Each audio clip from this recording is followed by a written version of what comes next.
तर एक महत्त्वाचा टॉपिक घेऊन आलेलो आहे आपण गुणोत्तर प्रमाणे. याच्यावरील आपण फक्त एक्स वाय ए बी या स्वरूपातले उदाहरण बघणार आहोत, जे नेहमी आपल्याला कठीण जातात आणि प्रत्येक परीक्षेमध्ये विचारलेला जातो. तर बघा, सुरुवातीला आपण योग वियोग क्रिया काय असते ते बघून घेऊ. तर बघा, जर ए भागिला बी बरोबर सी भागिला डी असेल, तर ए अधिक बी भागिला ए वजा बी बरोबर सी अधिक डी भागिले सी वजा डी राहील.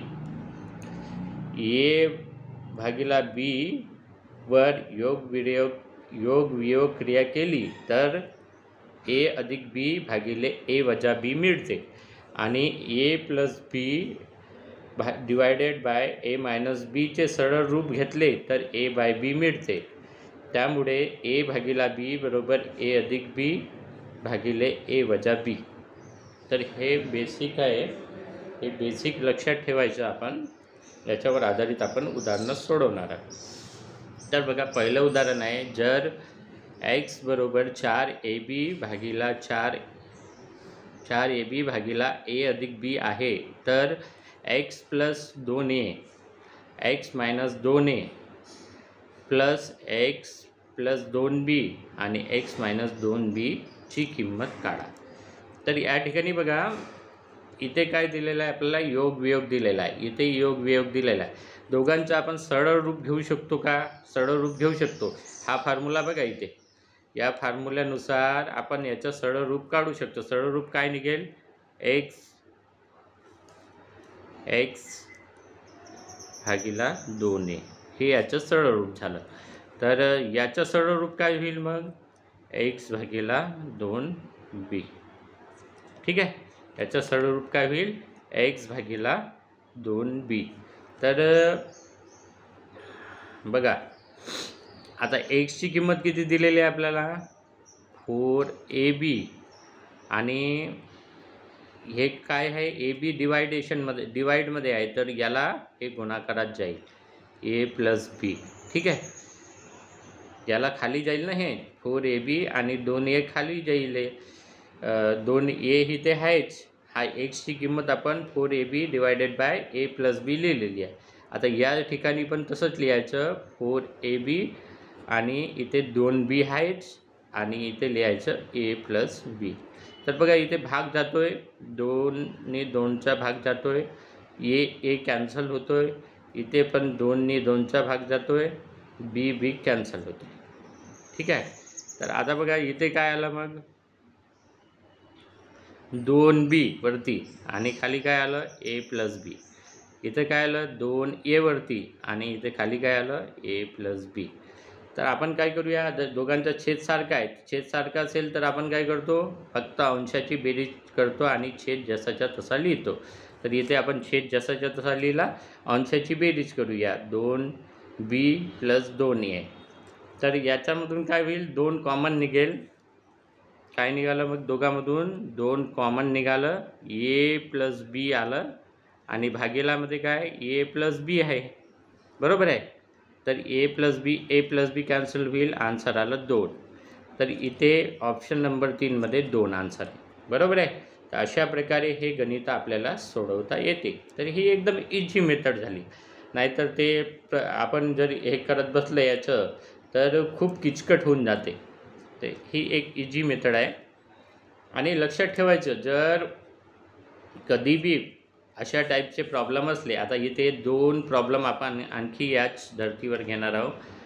तर बघा, इथे काय दिलेलं आहे? एक्स बरोबर 2 under root of 6 divided by under root of 3 plus under root of 2 आहे. तर एक्स प्लस रूट 2 भागिले एक्स वजा root 2 plus x plus root 3 आणि एक्स वजा रूट 3. तर आपण ही सेम मेथड वापरायची. याचं काय होईल आता?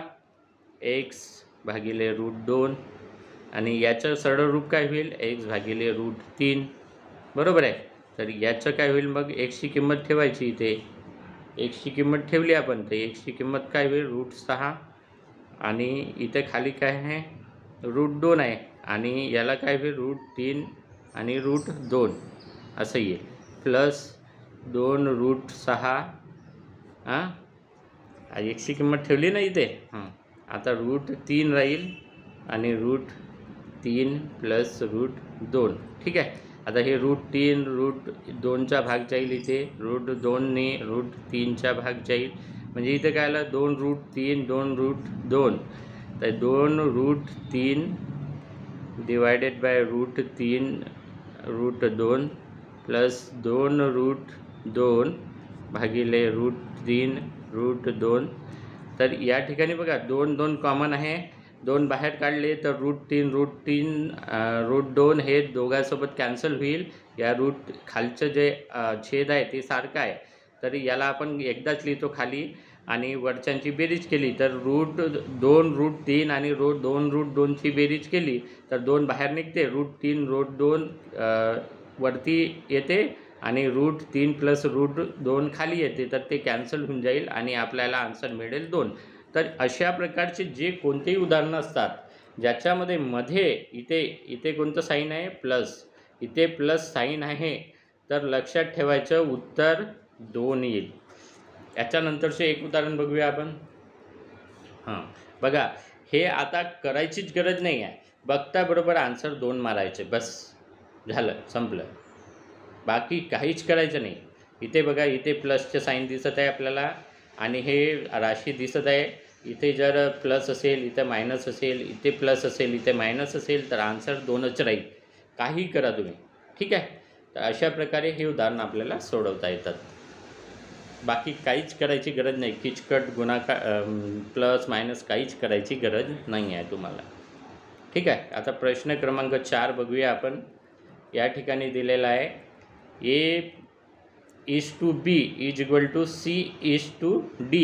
तर MA + NC divided by MB + ND = ? तर बघा अशा गणितांचं उत्तर जर शोधायचे असतील तुम्हाला तर एक गोष्ट लक्षात ठेवायची, हा A जो असतो हा Cच्या बरोबर असतो आणि B हा Dच्या बरोबर असतो. तर याची किंमत ठेवून द्यायची. Aची किंमत इथं जर ठेवली आपण Aची किंमत किती आहे C, NC जसंच्या तसं ठेवलं खाली. ठीक आहे. आता इथे Bच्या जागी काय ठेवायचं D, MD ठेवला आपण आणि ND बरोबर आहे. तर इथे काय होईल M + N हे बाहेर निघेल, इथं राहिलं C.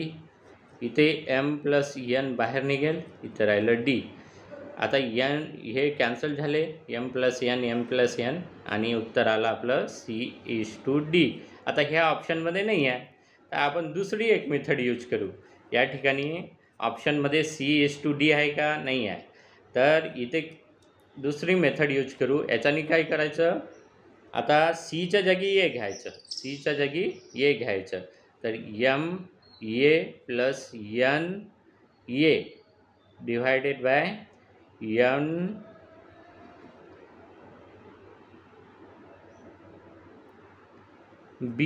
+ NB है ना. या Dच्या जागी आणि Cच्या जागी आपण काय केलं, A आणि B घेतले.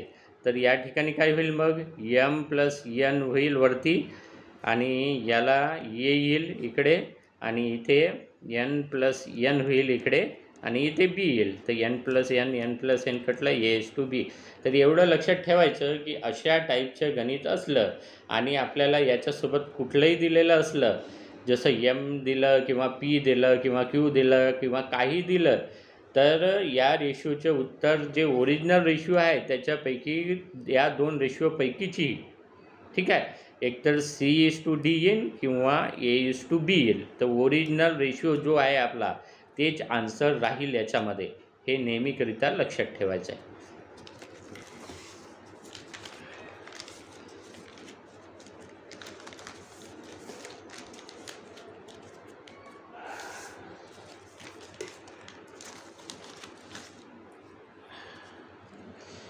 याच्यानंतरचा आपण 5वा क्वेश्चन बघणार आहोत.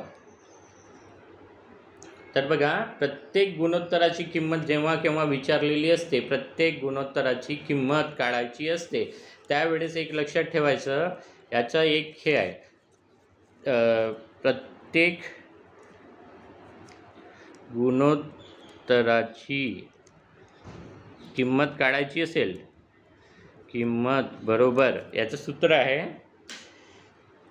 अंशांची बेरीज. काय करायची? अंशांची बेरीज भागीला छेदांची बेरीज. तर अंश जेवढे काही असतील तर त्यांची बेरीज करायची आणि खाली काय करायचं? छेदांची बेरीज करायची भागीलामध्ये. ठीक आहे. तर हा याचं एक सूत्र आहे.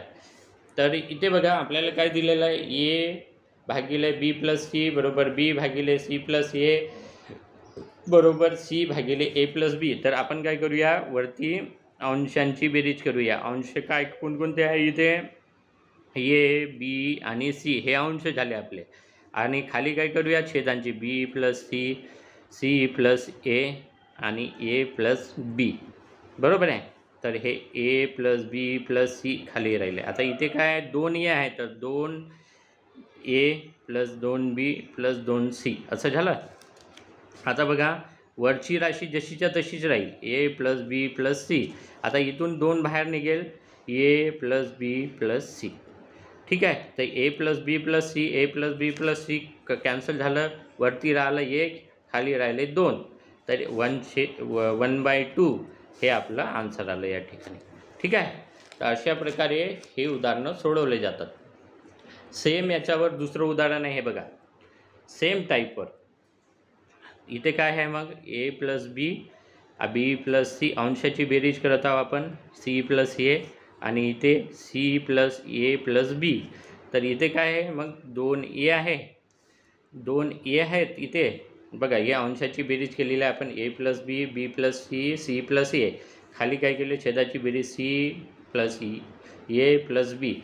तर इथे काय? 2 ए आहेत, 2 बी आहेत आणि 2 सी आहेत. तर 2 बाहेर निघेल, ए प्लस बी प्लस सी येईल आणि ए खाली काय? ए प्लस बी प्लस सी. तर हे कॅन्सल होईल. इथं आन्सर किती आलं मग? 2. अशा प्रकारे हे गणित आपण काही सेकंदात सोडू शकतो. असं वाटतात पाहायला खूप कठीण आहे, असं आहे तसं आहे, पण सेकंदात सोडू शकतो. आता बघा प्रश्न क्रमांक 7. तर बघा अशा प्रकारचे रेशिओ असलं कधी तर लक्षात ठेवायचं, पहिली जे राशी आहे, पहिल्या राशी जे आहे त्याची किंमत जे रेशिओमध्ये दिलेले आहे पहिलं तेच असते आणि दुसऱ्या राशींची किंमत जे आपल्याला दिलेलं आहे ती असते. ठीक आहे. तर दुसऱ्या राशीची किंमत म्हणजे बी डी एफ जिथे कुठे असेल त्याची किंमत 2 आणि ए सी ई जिथे कुठे असेल त्याची किंमत 1. ठीक आहे. तर या ठिकाणी बघा एची किंमत किती आहे? इथं 1. इथे इथे सीची किंमत किती आहे? 1 आणि इथे ईची किंमत किती आहे? 1:2. इथे पी जसंच्या तसं. बीची किंमत किती आहे? 2. क्यू डीची किंमत किती आहे? 2 आणि एफची किंमत किती आहे? 2. तर यांची किंमत ठेवली आपण. आता बघा समोर इथे P plus Q plus R आला, बरोबर आहे. इथे 2 आहे तर 2 बाहेर निघेल, P plus Q plus R येईल. ठीक आहे. अशा प्रकारे होईल ना. इथले 2 बाहेर काढले, इथले 2 बाहेर काढले, इथले 2 बाहेर काढले, इथे पी उरला, इथं क्यू उरला, इथं आर उरला. तर हे पी क्यू आर कॅन्सल. इथे किती उरला? 1:2. तर हे ऑप्शन नंबर 4 हे आपलं उत्तर आहे. हे एकदम सिंपल उदाहरण आहेत. काही करायची डोकं लावायची गरज नाही आहे, पट्ट उत्तर मारायचे आहे. ठीक आहे. या ठिकाणी बघा नेक्स्ट प्रॉब्लेम आपण पाहणार आहोत. P:Q बरोबर R:S T:U बरोबर 2:3. तर या ठिकाणी लक्षात ठेवायचं, पीची, आरची, टीची आणि 2ची किंमत सारखी आहे. QSU आणि 3ची किंमत सारखी आहे, बरोबर आहे. तर हे उदाहरणात ठेवायचं आहे आपल्याला. इथे पीची किंमत किती ठेवायची आहे? 2. तर m×2 plus n×2 plus O×2, बरोबर आहे. या ठिकाणी आता क्यूची किंमत किती आहे? 3. एसची किंमत किती आहे? 3. आणि यूची किंमत किती आहे 3. तर इथे बघा आपण 2 बाहेर काढले तर इथे राहील m + n + o. इथे 3 बाहेर काढले तर काय राहील, 3 बाहेर काढले तर m + n + o. तर MnO कॅन्सल झालं, 2:3 हे आपला आन्सर आहे इथे 3 नंबरमध्ये. तर बघा असे पटापट आन्सर निघतात, काहीच करायची गरज नाही तुम्हाला. या ठिकाणी बघा आता काय करतो आपण, अंशाची बेरीज अंशस्थानी करतो आणि छेदाची बेरीज छेदस्थानी करतो. तर इथे बघा अंशाची बेरीज केली तर x + y + z आलं. आता इथे x किती आहे बघा, हे 2x आहे, हा एक 3x आहे, हा 4x आहे. तर 4x आपण डायरेक्ट लिहू, प्लस y 4y आहेत आणि z किती आहे 4z आहेत. तर बरोबर आहे. तर x + y + z वरती राहील, 4 बाहेर काढले आपण खाली, तर x + y + z खाली राहील. हे x + y + z हे दोन्ही कॅन्सल होतील, वरती राहिलं 1 खाली राहिलं 4. तर अशा प्रकारे 1/4 हे आपलं आन्सर आलेलं आहे. तर अशा प्रकारे बघा आपण इथे 9 प्रॉब्लेम घेतलेले आहे, 3 टाईपचे क्वेश्चन घेतलेले आहे आणि सगळ्याचे उत्तर आपण सेकंदात काढलेले आहेत. तर अशी भन्नाट पद्धत तुम्हाला कुठेही भेटणार नाही. त्याकरिता तुम्ही ही पद्धत लक्षात ठेवा आणि यावर आधारित उदाहरण सोडवा.